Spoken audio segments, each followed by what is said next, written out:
ำเอ๋ยพ่อแต่เลี้ยวนั่นเห็นหน้า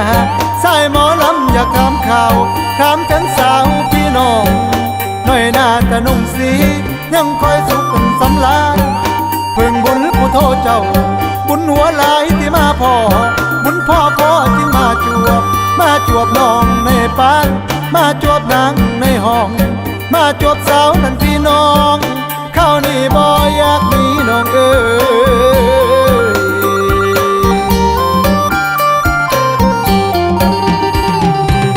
คำเอ๋ยถามถึงบันทมห้องพนางนอนนิดที่นั่งกับทั้งมุ้งมันขัง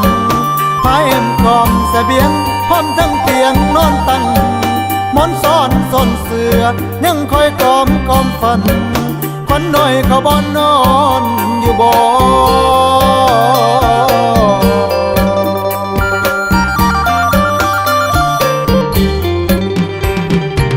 คำเอ๋ยหรือน้องนกนั้นแต่ห้องกำภายแดนได้มาขอจงไขว่าจ้าบอกทินฐานให้พ่อหูบิดามาดาน้องน้ำใดบอกให้แน่หรือไว้หรือเงินอยู่ฟ้าเป็นเงาพ่อพนางสันบ่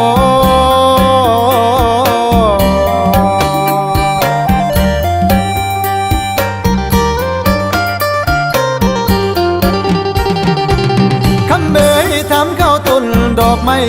แม่นั่งปลูกอยู่แคมสวนกกกล้วยยวนแคมนาป่ากระเดาแคมบ่ายนั่งกินหอมห้อยเอา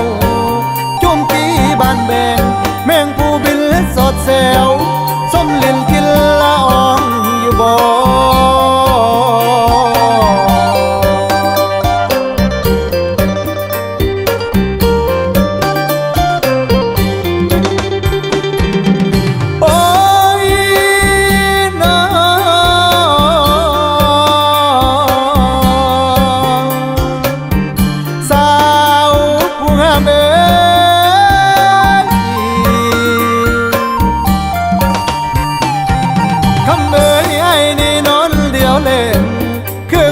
บ่มีแรงน้องบ่แปลงแรงให้บ่มีได้แรงสินอนเปรียบดังควายดอนน้อยลงหอยพันแม่น้องบ่ลกนัญญาป้อนน้องบ่ตอนนัญญาเลี้ยงค่อยท่าแต่สิตายนั่นแหละ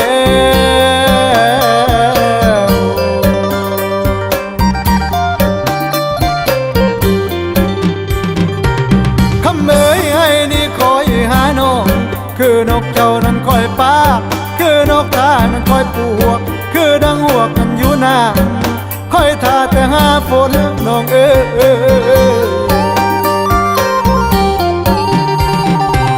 คำเอ๋ยไอ้นี่อยากนั้นได้น้องบ่มีเงินสิมาแต่งหรือเงินน้องนั้นแต่งน้องหาได้ไอ้สิแทนคันสมใจกันแล้วบอกกินดองก็ตามสั่งจับไก่กาขาไก่เตะพ่อเลี้ยงแต่ฮิตของก็ได้แล้ว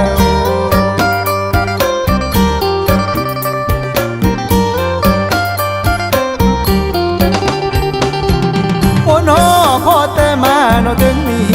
อาวาสานสิสุดเสียงผู้ใจศิลากรซะแล้วโอ้น้อขอไว้พรให้พี่น้องสบายพร้อมคู่สุขคนละเด้อ